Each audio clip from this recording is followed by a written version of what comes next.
Hello, it is Saturday, December 31st, 2022. It is New Year's Eve, so happy New Year's Eve. I hope you're prepared for the onset of a new year. I'm feeling slightly under the weather. Nothing particularly wrong except for this persistent cough, which yesterday resulted in a few edits to the video. I somewhat suspect there are going to be more than a few today. So apologies. I probably won't mention it because they might be frequent, but if you see the timer count up by a few seconds with no particular explanation and a brief cut in the video of my face, you can assume that's the reason. I'll just have trimmed out my coughing fits. I've been delaying recording this video today, hoping it would subside because it does seem to be worse in the mornings, but I cannot shake this persistent cough for the time being, so I'm plunging ahead and hopefully I can get through the video. So this potentially edit-ridden edition of the Daily Solve has been brought to us by Camtron, Henrik Koskinen, David Innes, and, as always, the invaluable Timothy Mark and the indomitable Schulmaster. So thank you so much to the 5 of them benefactors of the Daily Solve Patreon campaign for their generous support in bringing us this edition of this series and sustaining it generally. And if you'd like to join their ranks as a benefactor and get access to the Daily Solve Let's Check the Crosses mug, you can find that at patreon.com/dailysolve or in a link in the description field underneath the video, of course, by going to that same link or typing in that same URL into your browser, I suppose. You can get any of the bonus videos that have gone up on the channel to date, as well as the new ones that go up each week. I have just posted the most recent, well, not the most recent, but last week's mini puzzle speed solve, which I did not do at the time due to my travel. So I'm 1 week behind still. I'll have to catch up with another week of mini puzzles soon. In any case, thank you to everybody who is a patron and who does sustain this channel. I do very much appreciate it. Do also subscribe to the YouTube channel if you've not done so, and consider joining the Daily Solve Discord chat server in another link in the description field. And all that said, let's get on to the puzzle and see how far I'm able to get before I have to perform my first edit to the video. So this is a themeless crossword, of course, the second of 2 themeless puzzles for the week, a Saturday puzzle, by Billy Bratton, and it was edited, as always, by Will Shorts. So let's start solving. Few and far between. Sparse, maybe? Let's check the downs and see if that works. Barely rustled the net. I think this is something I actually do remember as a basketball term. Swished, people would say swish when you shoot a basket and the ball goes directly in without knocking the rim or even particularly disturbing the net. So let's see if that works as well. Yes, if you're in on something, you're wise to it. One end of it might be felt. I wonder if this means felt the material. So maybe a pool cue or something like that. What would have a felt end? I'm not sure offhand. Okay, turning point in construction. Not sure about that either. Lab order. Heel, maybe? So we read this and we would think a laboratory, an order is being placed in a laboratory, a test or something maybe of some sort. But I think the question mark indicates some sort of pun or wordplay, and I think we're referring to a Labrador dog. So a lab, an order given to a dog, such as heel. Okay, wind up. A wind up. I was thinking egg as in egg someone on, but that would be wind up 2 words. And we'd need egg on, it wouldn't just be egg. So a wind up is, I'm not sure. That's annoying. What about this one? Sort of spectacles not much seen nowadays. Could be spectacles as in eyeglasses, or spectacles obviously as in big, impressive shows, but not sure which. Forum that provides material for many BuzzFeed articles. Oh, I have no idea. No idea what that's getting at. To ward someone off is to repel them. Fret about a fricassee. Oh, stew. So this means, so to fret is to, this is essentially a cryptic crossword clue. It's essentially a double definition in that both fret and, so fret means to fret over something is to stew over it as a verb, and a fricassee is a kind of stew, the noun. So we have this, as the question mark indicates, this kind of punny double reference to the word stew, which is essentially phrased as a cryptic crossword clue would be. Okay, long division could be an eon, maybe. So division in the sense of a span of time, I suppose, or division of time. If you divide the sort of a history of the Earth up into eons, for instance. Okay, one end of it might be felt. I see an ink tip pen, so an ink pen, a felt tip pen. Sorry, felt tip is what I meant to say, not ink tip. Sort of spectacles, not seen much nowadays. Right, so what is this? I don't know, pinheads would fit, but that doesn't seem like anything. Turning point in construction. Oh, a screw. You turn a screw. It's sort of a point that is turned to screw in. Oh, a pince nez. So the sort of the glasses that don't have the, I don't know what it's called, but don't have the bits that go over your ears. It just clips onto your nose. Nez, N-E-Z, meaning nose in French, or pince nez, I suppose this would essentially be said. Right, which I assume means pinch nose in French. And a wind-up. What is that? Oh, the end. Right, not wind-up. I was thinking a wind-up as in a gag or sort of a provocation. But no, it's just the end of something, to the wind-up, the end. Okay, so, Ask Reddit, I guess, forum that provides material for many BuzzFeed articles. Not really aware of this phenomenon, but Ask Reddit. I mean, there must be a sort of, I don't know, forum or category on Reddit called Ask Reddit that is frequently mined for BuzzFeed articles, I suppose. Okay, to devote something to somebody is to dedicate it. Oh, did I mention, by the way, the constructor and Will Shortz? I can't remember if I did. This was in my sort of cough-addled brain. I have no recollection of that. The crossword is constructed by Billy Bratton and was edited, as always, by Will Shortz. And Billy Bratton has constructed a small handful of puzzles for the Times. Okay, let's keep. Oh, sorry, I was going to skip by this because it was long and I figured it wasn't an easy get. But then as I was doing so, my brain quickly parsed the clue and realized it's pretty straightforward. So, David Bowie persona in 1970s glam rock would be Ziggy Stardust, the fictional character from Ziggy Stardust and the Spiders from Mars. Okay, resignation notice. I give as in I give in, I give up, I resign. And of course, again, we would read this ordinarily as a notice of resignation from a job, from a position, but the question mark indicates a punnier reading. So in fact, we think about it in resigning in terms of forfeiting a match or something like that. Okay, rear view feature on a Jeep. What does that mean? Rear view feature on a Jeep, question mark. What's the pun there? I'm not sure. What about this? Fast food fare in which two pancakes form a sandwich. Oh, well, it must start. The CG makes me think it starts with Mick something because it's a McDonald's menu item. Mick. I'm not sure.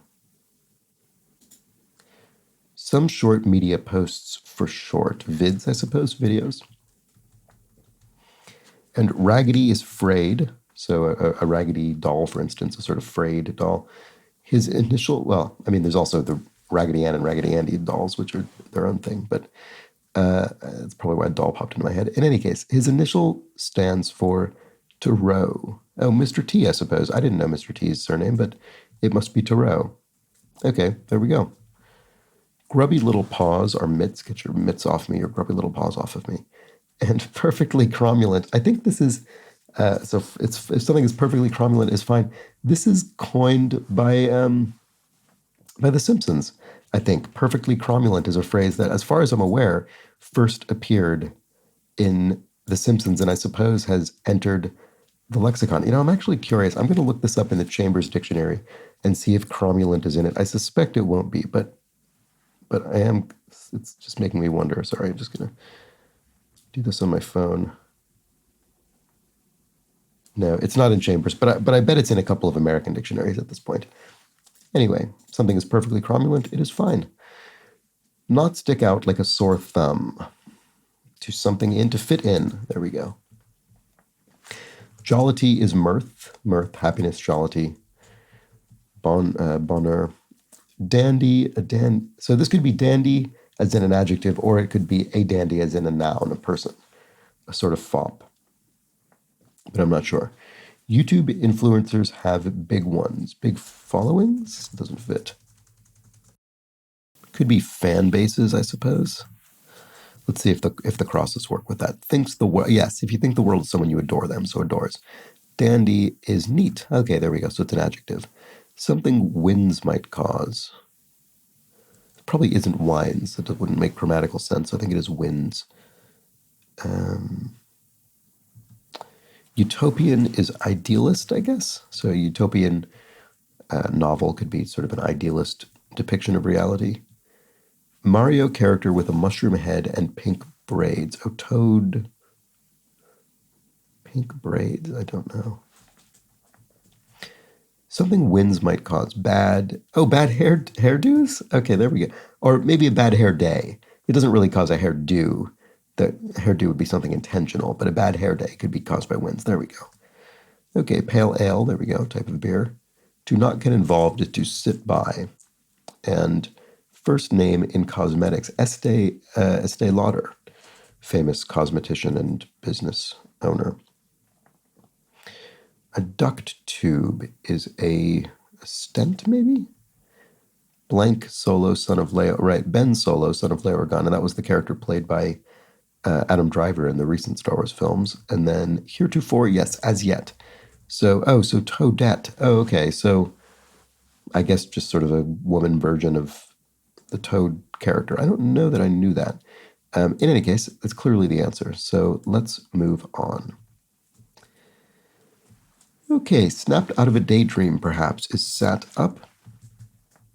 And about 1 in 10 Muslims look like Shia, member of the Shia sort of sect, I suppose. And soil loosening tool is a harrow? Is that something? Works in El Museo del Prado. Art, arte, or arte doesn't seem very Spanish to me. Arte, I guess. Language with its own green star flag. It's not Eswatini, is it? Oh, no, language. Sorry, not language, not country. What would fit? What language would fit here? Esperanto? Okay, if you sent something to a junkyard, an old car for it, perhaps, you scrapped it. There we go, so that looks right. So maybe Esperanto is correct. A for is ere, before something happened, but in a poetic way. And both ere and a for sort of have the ring of poetic language, so they match each other. The definition is a good fit linguistically to the answer, if you see what I mean. And that's often the case. An edible husk is, not sure, large unit of computing speed. Oh, a teraflop? Gigaflop, teraflop. I don't exactly know to be honest with you, I don't know what the meaning of a flop is. I guess maybe something to do with calculations performed per second or something. I don't know. That's a complete guess. I have no idea if that's correct. So if not, apologies. But I have heard these phrases before. Okay, bran. Bran is actually a husk. So edible husk would be bran there. Okay. So breath freshening brand. Oh, dentine, that's something. Dentine ice. What is that? Is that a gum or something? I'm not sure. I think so. I vaguely have memories of ads for this many, many years ago. Producer of many popular singles. Oh, Kraft, as in Kraft cheese singles, little squares of processed cheese. Stir up is, not sure. Casino game with hits and catches. Okay, I've never played this and I don't know the meaning of hits and catches, but Keno is a casino game in 4 letters starting with a K, so I suspect that's the case. At a high interest rate, right? So the question mark here indicates we read this in a punny way. So we're not talking about the financial concept of a high interest rate, but rather a high sort of degree of attention being paid to something. It's being done keenly, it's being done at a high interest rate or with a high degree of attention paid. Still not, stir up, bruise is the wrong, it's the wrong conjugation. Floors in a ring. Oh, KOs, knocks out. So floors as a verb, not a noun. And a kind of pickup, a 1-ton pickup, I guess. Seems plausible enough. Stir up, a breed, as in you breed dissent, you stir up dissent. Da bomb is so dope. Okay, so yeah, I suppose it is breed. Okay, there we go. Feathery, I don't know, light maybe? Let's look at somewhere where we have some crosses though. Follow as a lead, act on somebody's lead, follow it. Not sure about that, but let's try it. Trifle, yes. Sorry, that time the cough came on without time to prepare, so I interrupted myself mid-sentence. Anyway, to trifle with something is to toy with it. This does look like harrow. I think that's probably what this is. Man, that hurts. Yow, maybe? And to get frothy, no, I'm not sure. Feathery, yeah, let's keep going around. Didn't wait for a restaurant job, didn't wait. So I assume this means, because of the presence of the question mark, the pun indicator, I assume this means didn't wait as in didn't serve as a waiter, so maybe you were a busser? Or bust, I guess would be it. Let's see if that works. Sites in the Arctic. Bergs, maybe? We've had many bergs and flows. Ice flows and icebergs in the crossword recently. Okay, to burn through is to use up, I suspect. And disreputable is seedy, maybe? A seedy bar, disreputable bar. So let's check the crosses. Suffix with official. Officialese, okay, to refer to sort of jargon in an official context. And then understanding without listening. Oh, I don't know. What about this? Caused all sorts of problems with. Maybe I have something wrong. These don't look great. Mad Magazine staple. Oh, Spy vs. Spy is a comic strip that I think was or is maybe in Mad Magazine with those sort of two spy characters with the kind of long beak faces. Okay, Patty and Selma's workplace on The Simpsons for short. I don't know this, but I'm guessing in 3 letters with a V, it's the DMV, the Department of Motor Vehicles. That would be my guess. Let's see if that helps. Understanding without listening. Maybe this is see me. See me is very similar to seedy, but understand without listening. Read lips, maybe. Right, you can understand someone's speech without hearing it because you're reading their lips. Okay, so caused all sorts of problems with gummed up. You gummed up the works. You caused all sorts of problems with the works, I guess. Be an odd way to say it, but you could. Oh, so McGriddles? That sounds like something. Fast food fare in which two pancakes form a sandwich. That's strange. But I guess that must be the answer. So, sap is...